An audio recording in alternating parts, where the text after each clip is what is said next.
Hello and welcome. Thanks for clicking on. Welcome to A Spiritual Perspective with Delia Yeager, and I am Delia Yeager. I'm so glad that you're here. And on today's episode, we're going to be talking about energy and taking on other people's energy, taking it in, and sending it back.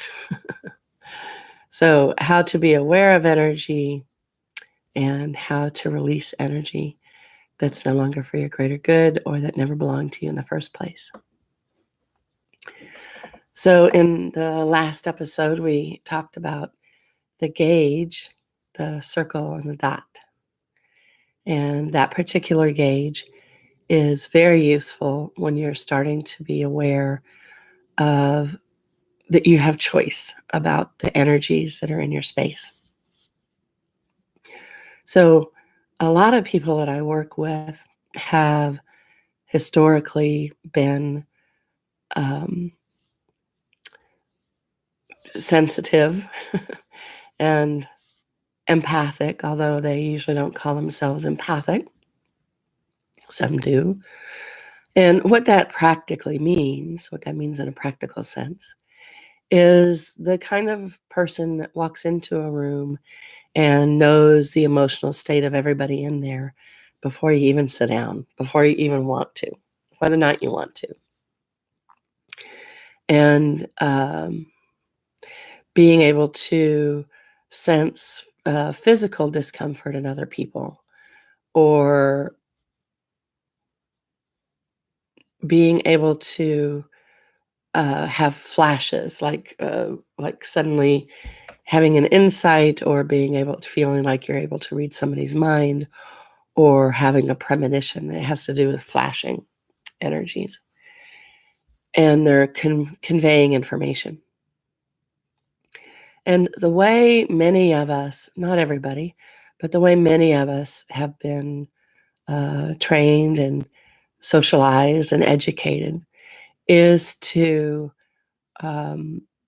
be sensitive and aware of what's going on for other people, which sounds really good, except many of us have been trained like as a sponge. And by a sponge, I mean it's as though there's like this unspoken rule that it is your job to sponge up and collect the emotions that other people don't want to deal with. And if that is the case, then you may experience yourself as the leaf on, the high waters all the time, and never really knowing what's going on with yourself, right? You can be like this big mystery to yourself. And chances are, if you relate to any of that at all, it is because you're using your system. You've been trained to use your system in such a way as to take in and on other people's energies. And there's a whole other dimension of that, which has to do with the energies that people are projecting at you. We'll leave that for the second part. Let's just go with the first part, the sponge, the feeling like a sponge kind of a thing. So when you're sensitive in this kind of a way, I know that there are men who have this kind of sensitivity as well, but I've worked mostly with women. So if I say she, you guys can just, do what women have been doing for a long time, just change the she to he in your head. So when you're aware of the energies of other people, chances are you take it personally. And here's what I mean about that. If you have a guitar and a piano in the same room, and if you hit the middle C string on the piano, the middle C string on the guitar, if it's tuned to middle C, will also resonate. And science is doing a lot of research about this resonance and resonance fields, and they're starting to really understand more what we who read energy have been understanding for a long time about how resonance works and how it affects everything. So if you are having a sensation, using the piano and the guitar. So let's say the guitar is another person and you're the piano for this little exercise here.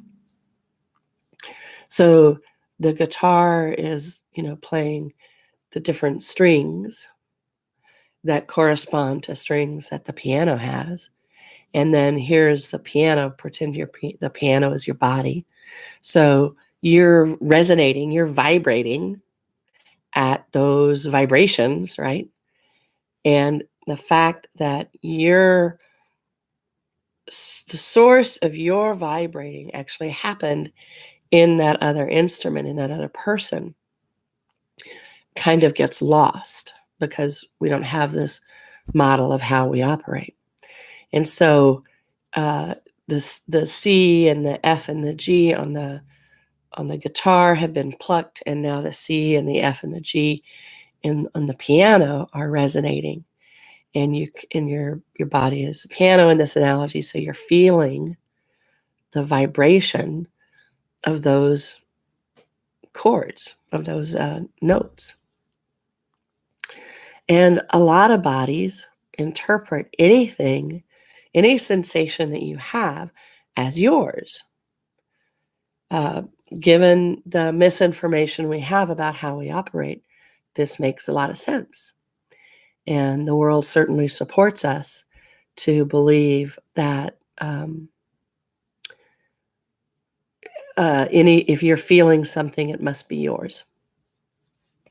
But you can actually be having a resonant vibration to somebody else, right? So in psychology, this shows up like if you see somebody who's sad and then you get sad, then you're having empathy. And I would say you're having resonance with that other person.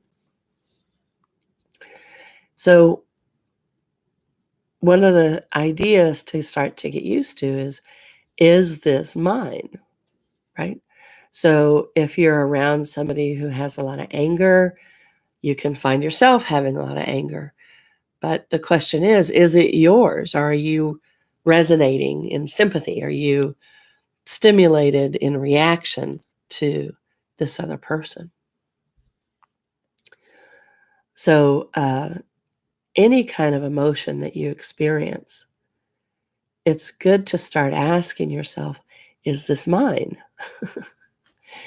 And we have a gauge for that too.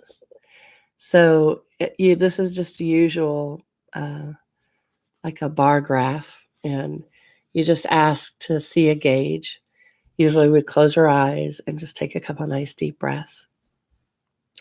And just be aware of some emotionality that you've recently had. And now put up the gauge. And 0 is not at all, and 10 is a lot. And ask the gauge to show you the number. So, truth, how much of this emotionality that I'm having right now belongs to me? And then look at what the gauge says. Now, I have a lot of very responsible, conscientious people that I work with. And there's one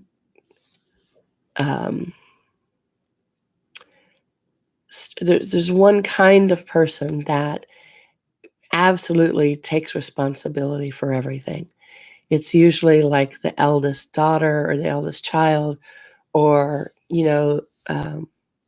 in some way a Dudley Do-Right, that just straight and narrow kind of guy, kind of gal.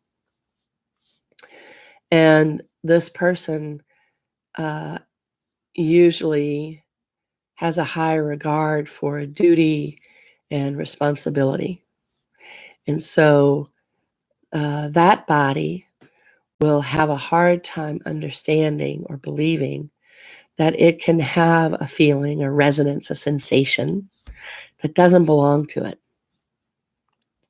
So again, you can use the gauge and ask the gauge truth. Always put truth in front of it. 0 to 10, how much of this belongs to me? So there's the question of what are you owning that doesn't belong to you, and versus what actually belongs to you. So uh, it gets a little complicated in there somehow, some ways. So the easiest thing to do is really just start the process of asking, does this even belong to me? And you know if you're the kind of person who would take a bullet for a friend, right?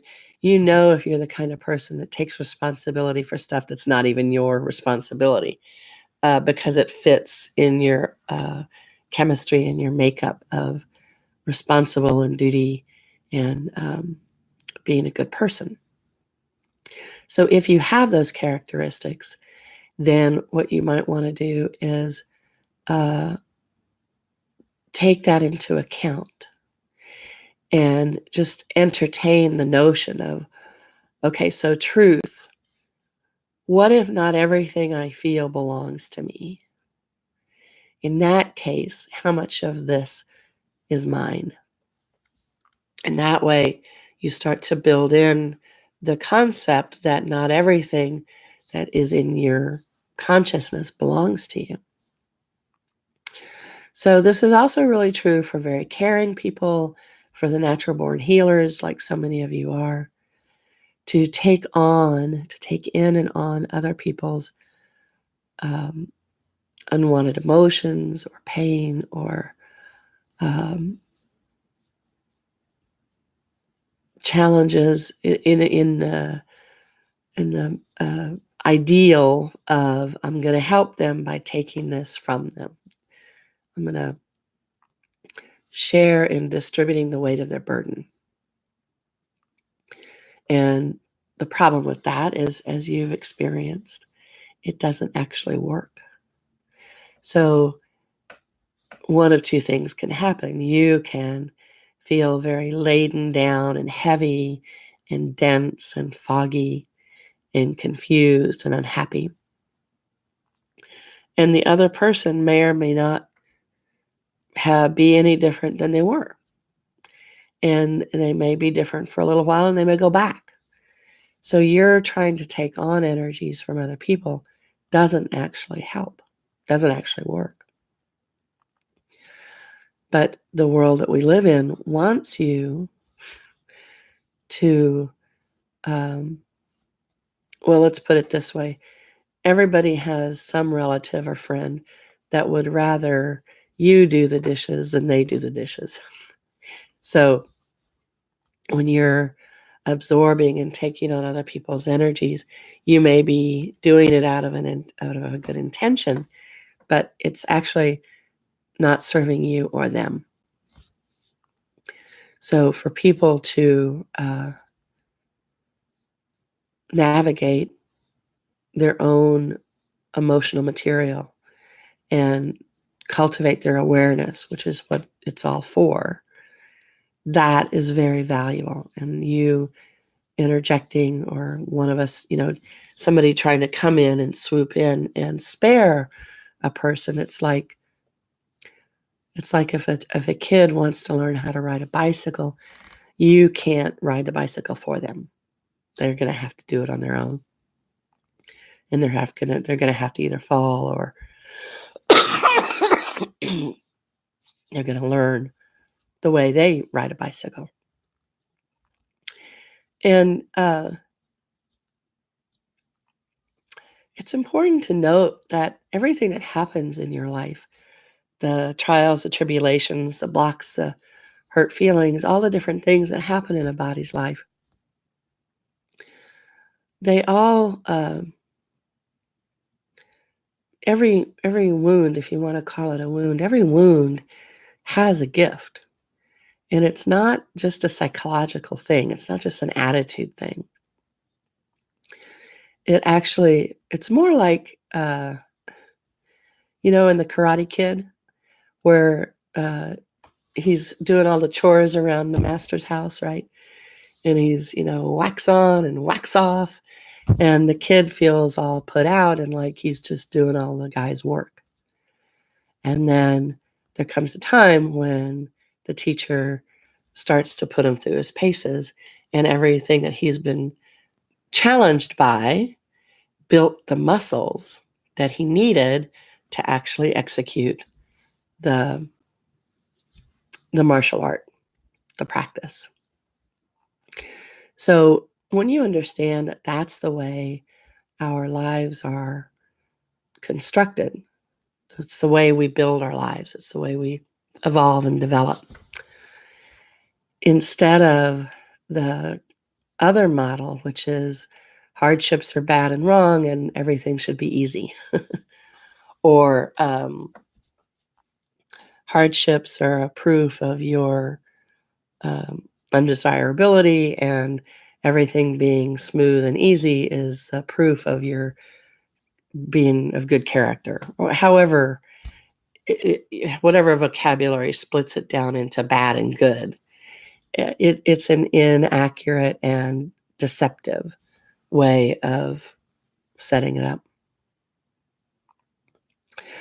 So you're absorbing other people's energy. Good news, you don't have to do it anymore. And it doesn't even help. Also, it clogs up your system. It makes you feel tired and cranky and anxious and muddled headed, and it affects your digestion, affects your sleep, it affects your biochemistry. So the good news is that you can start to learn to, first of all, question whether or not it belongs to you. And second of all, you can start to send it back. Okay? So you can use the phrase, return to sender with consciousness, return to sender with consciousness. And you just repeat that until you feel a difference in your own body. And the other thing that you can do is when you're having some emotionality or upset, you can just become aware. Okay, now wait a minute. I'm freaking out here. Let's look at this, and you can put up the gauge. Okay, so truth, 0 to 10. How much of this belongs to me? And whatever the number is that you see on the gauge, that's how much of this energy you don't have to process. You can just release it. Because if it doesn't belong to you, you can't process it anyway. So then you just release the energy. And then whatever part of it is yours, you can just take some nice deep breaths and just ask, okay, so truth, what is this information trying to tell me? What is this emotionality wanting me to see in this moment? And you can just take some nice deep breaths, have your eyes closed, and just ask for the information to come to you. And then go about your business, and the information will come to you. Maybe not in that moment, but it will come to you. And then you'll be able to have a better understanding of what is going on with you and what is being stimulated, what is resonating in you about this situation.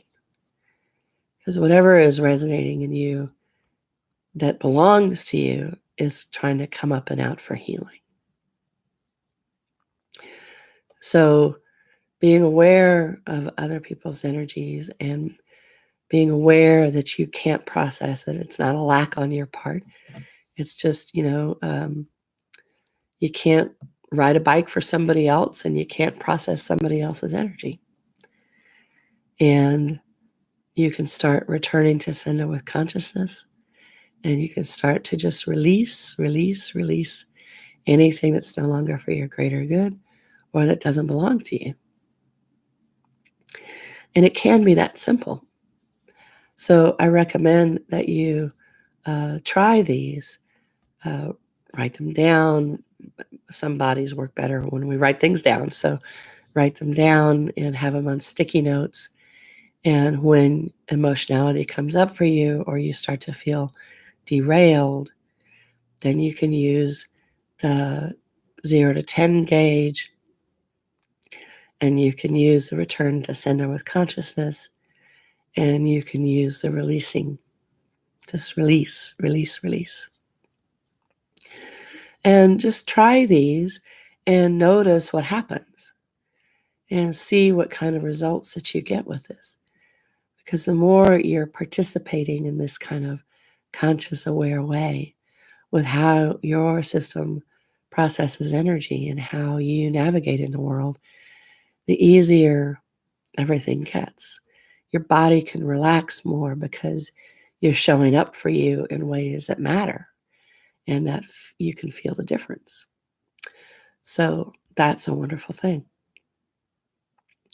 Now, some people have talked to me about taking a meditation class or taking the spiritual living program that I teach. And the thing about taking a meditation class, a lot of meditation for me never worked. Um, a lot of times, meditation that I tried was about kind of like not thinking. And a meditation that has to do with not thinking is not going to work for me.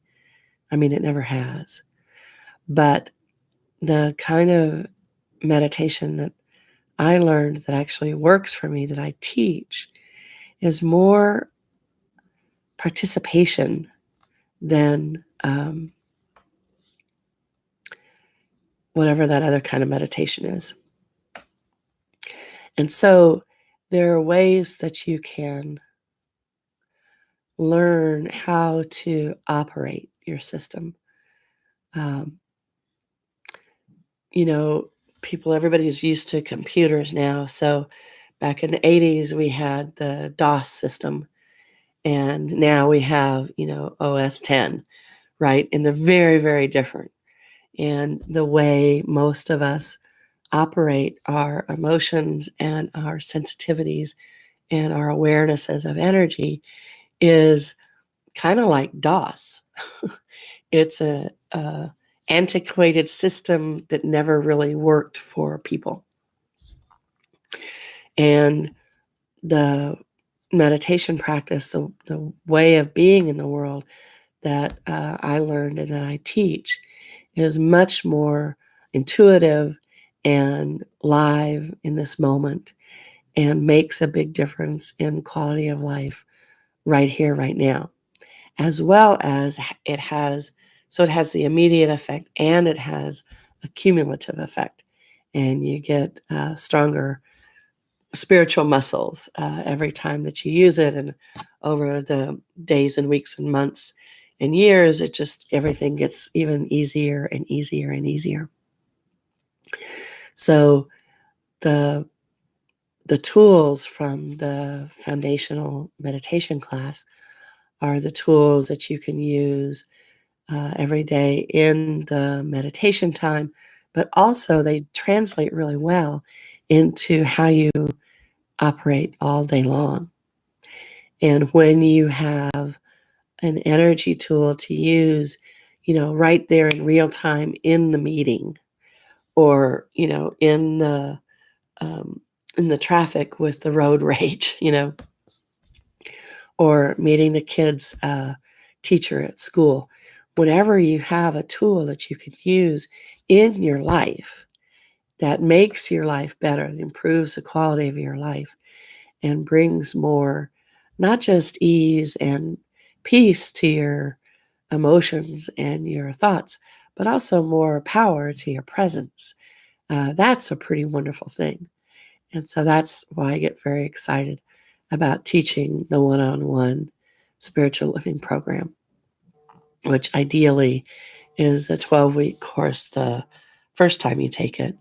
And then some people go on to continue in the spiritual living program for longer than that. But in the first 12 weeks, it's designed to give you not only experience with the tools, but how to integrate the tools into the places where in the past you might have, stopped the practice or gotten frustrated or confused.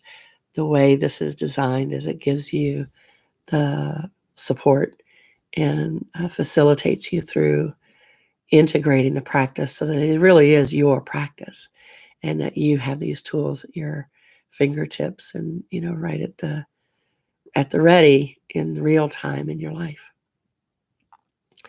So it's been wonderful to talk to you, and I hope that you'll send me your questions. I love reading your questions.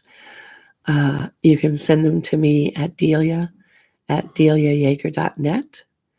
And you can also find me on Facebook at A Spiritual Perspective. So either way, I hope to see you soon. And if you're interested in having a healing session and seeing what else is possible for you and how much relief you can have in any given moment, by all means, I hope to hear from you soon. All right, take care, and I will see you next time. Thanks.